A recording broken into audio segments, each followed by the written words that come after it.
Just got an email from the head of the CDC, some guy named Dr. Magala, about the health issue of smoking cessation. We've been working on it right now. They need it by 9 a.m. tomorrow morning. So there's 4 study designs that we've been assigned. We got cohort, cross-sectional, case control, and randomized control study. We need to find the best one to help fix this problem. And with our issue of health issue of smoking cessation. So, first design that we have is assessing the delivery of smoking cessation services in urban safety net clinics. The study took place in Buffalo, New York, and Niagara Falls, New York. These clinics primarily serve patients considered to be low socioeconomic statuses. Through these findings in the study, the researchers were able to conclude that there needs to be more attention focused on delivering smoking cessation services in these clinics. So, Kisa was working on the strengths.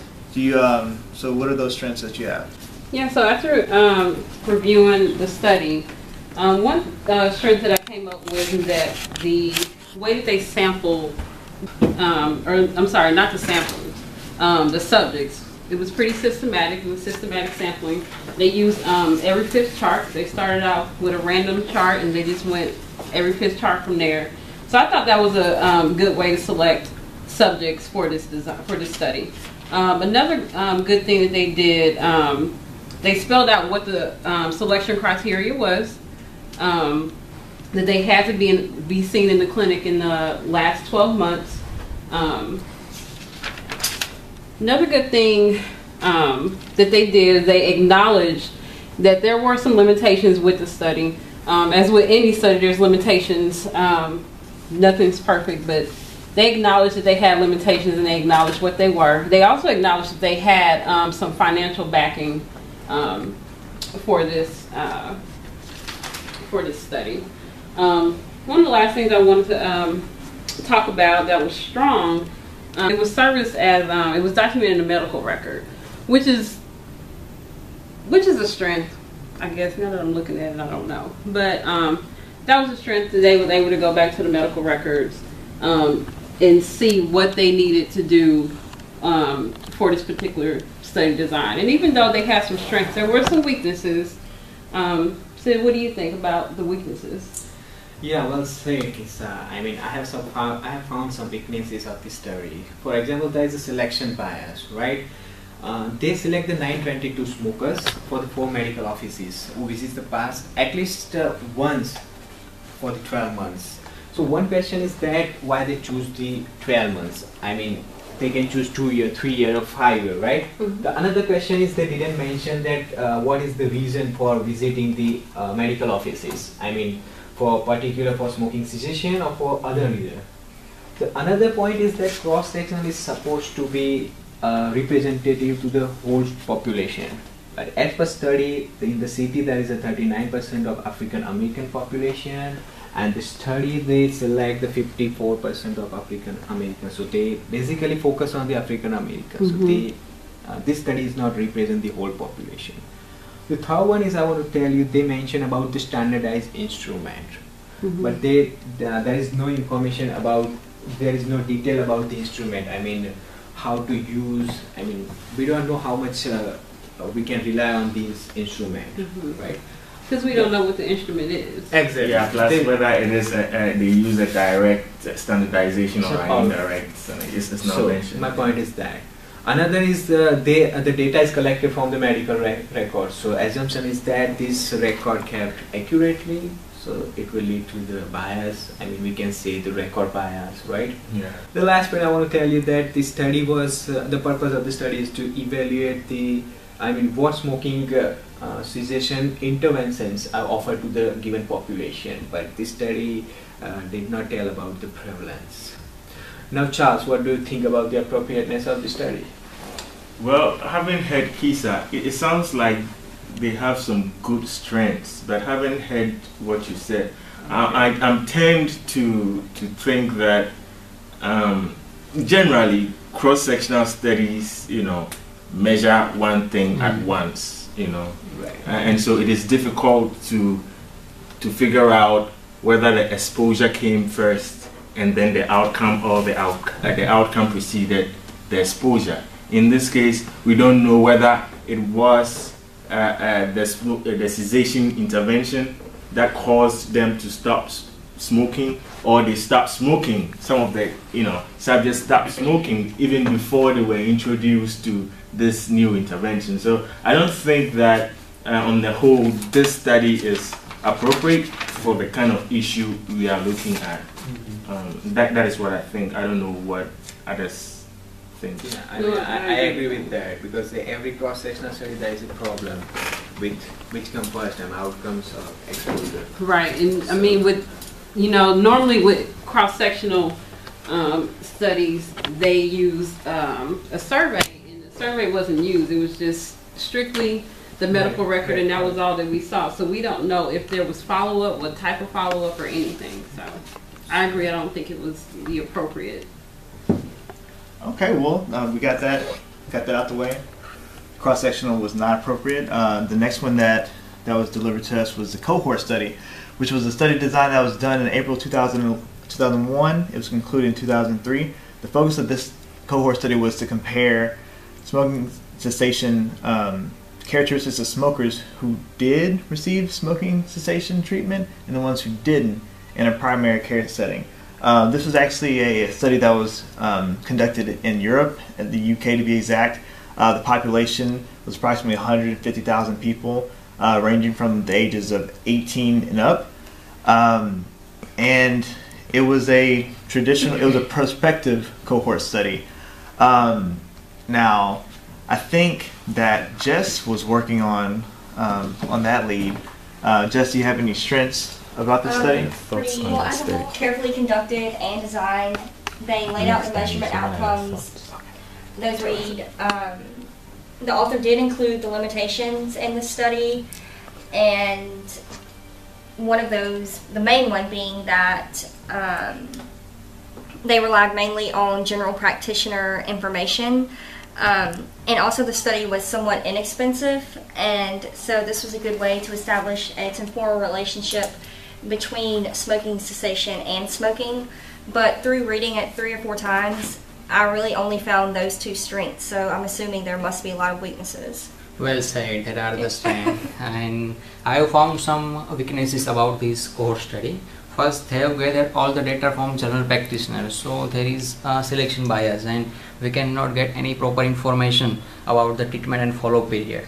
Then there is a matter of confounding. There may be some confounding variables such as marital status, mental health issue and other. These must be accounted for this study. They have not done this. And then it's and they have also not given any proper information about whether it is closed or open. In open, we can only measure the incidence density, and in closed, we can measure both incidence density and accumulative risk. Great point. So, what do you feel about the appropriateness of this? I would say that yes, this study was carefully designed, but since cohort studies are better for rare exposures, I cannot say that this study design was appropriate because smoking is not a rare exposure.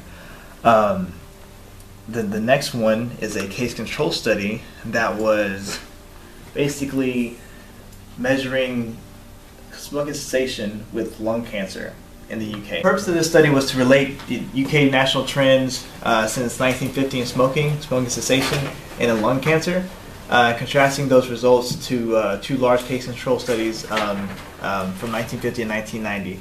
This study added numerous findings to an already highly studied topic. For example, researchers found that stopping smoking before the middle ages avoids more than 90% of the risk attributed to tobacco. So, what are your thoughts about this study, Hitesh? Yeah, I have found some strength about this case control study. First of all, they have compared their result with the other study which was conducted by American Cancer Society. So, and they found the results very consistent. So it's very good for reliability of the result. And then the selection criteria for 1990 was very strong because they have selected the match sample and in 1:4 ratio. So it's helped to eliminate the selection bias. And the other thing I found very confusing was that they have used odd ratio in 190/50, which is very good for this case control study. But I feel some weakness about this study. What do you say about the weakness, Rizal? Well said, Hitesh. There are many weaknesses for the case control study. First of all, case control study is usually used for rare outcomes, and we know that smoking cessation is not a rare outcome, so it is not an appropriate study for case control. The second point is that odds ratio should be used in case control study. In 950, relative risk was used, so it would definitely impact the result of this study. The study population were taken from different places, so there would be different exposures and other factors as well rather than smoking, so it will also impact the results. And the fourth and the main point is that the controls were selected from hospitals, so that would not be representative as the general population. So what do you think, Kisa, for the appropriateness of this case control study? Well, I thought you guys both bring up good points with the strengths and the weaknesses. I just feel like it's not an appropriate study to do with smoking cessation at all. Especially just highlighting the study itself, they very rarely talk about smoking cessation. They're talking more about smoking and lung cancer and how they are related. The most that they say about smoking cessation is that if you stop smoking, you have a greater chance of not getting lung cancer. But they didn't talk about any kind of preventions, any kind of interventions that can be done. So overall, I would say it's not an appropriate study to do for smoking cessation. That's right. Yeah, I agree with that. And our last study was the randomized control study. This was the intervention study for smoking cessation in diabetic patients. The objective of this study design was to evaluate the effectiveness of a nurse-managed smoking cessation intervention in diabetic patients. This study was done in Spain, so it was also a European study. The study included 280 diabetic smokers who were randomized into either a control group or an intervention group at 12 different primary care centers. The first strength was that they carried out a double blind because the researchers knew what was going on. However, the nurses, they did not know who was in the control group and who was not, as well as the patients didn't know who was in control, who was receiving the placebo, and who was not receiving the placebo treatment. Danny makes good points about the strength. I also feel that overall this was carefully designed with thoroughly defined and enforced eligibility rules as explained in the criteria section of the article. It also looks to me that protocols were rigidly enforced with regards to assessing the efficacy of the intervention. So for instance, for those who reported that they have ceased smoking, they did a urine test to find out. So in a way, it eliminated some information bias concerns, where subjects will report one thing and then the results being another. On the other hand, they also measured the reduction in their smoking, and they threw out some rates. The problem with that is that it is difficult to put your neck out for the accuracy of that result. In that, yes, they did a urine testing at the end, but in the beginning they did not test all the subjects to know their nicotine level, for instance, and then however much it has dropped.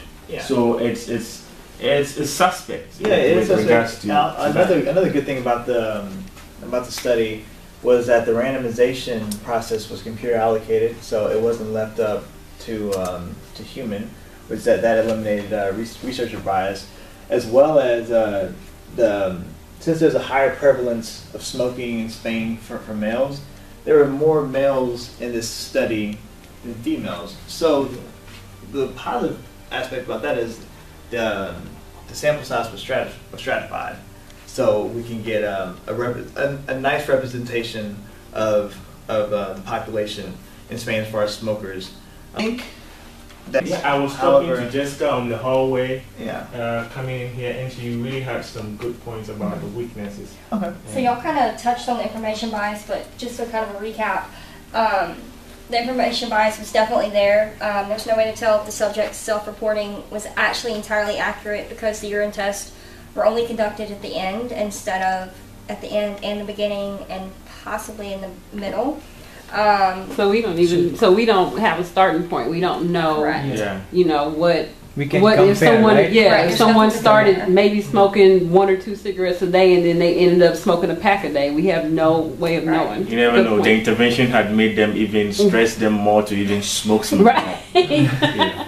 Okay, so another one is there's definitely confounders, but the only one that the study actually identified was that the stage of change that the patient self-identified. But another one that we found was that they didn't identify any comorbidity. And the final one, which I think is probably the most important, is the ethical considerations. They were required to sign a consent form, and that suggests that full disclosure was made. However, they were not exactly told the specific goals of the study, so technically they were lying. So that could be a huge deal. Yeah, another weakness that I point out, that I like to point out would be they didn't specify who had type 1 diabetes and who had type 2, and I think that since they didn't account for that, that's a flaw of the study design. So, but yeah, those are some very good weaknesses. Also, although they acknowledged the stages of change as being a confounding, they left it there. They should have. I think that explanation was anemic. They could have gone further to explain. For instance, did they have more maintenance people in the intervention group such that their results will look good, right? Because we'll have less smokers in that group, or did they have more meditation folks in the control group, such that hey, they are just thinking of quitting, but they are not actually quitting, and it has a way of influencing the results. And so I think that just saying that the stages of change could be a confounder is anemic, and they could have gone further to give some more meat to that. Also, you're saying like for us, like the maintenance and pre-contemplation.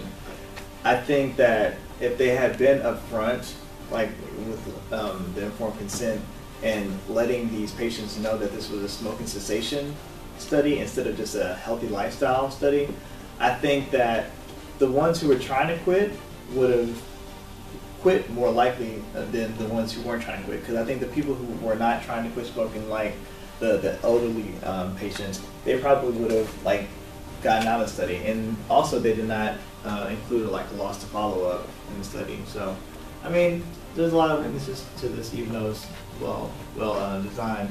But I think there was. I think on the whole, You know, the randomized control trial is the Best. It's the best design. is the best design and appropriate way of measuring the efficacy of the intervention of. Atish, you have something? Because there is the study is double-blinded, and the nurse is the only person who knows which are in the control groups. The other point is that masking was also incorporated by not informing the diabetes patients that they were interviewing. So it would be also a good point for the study.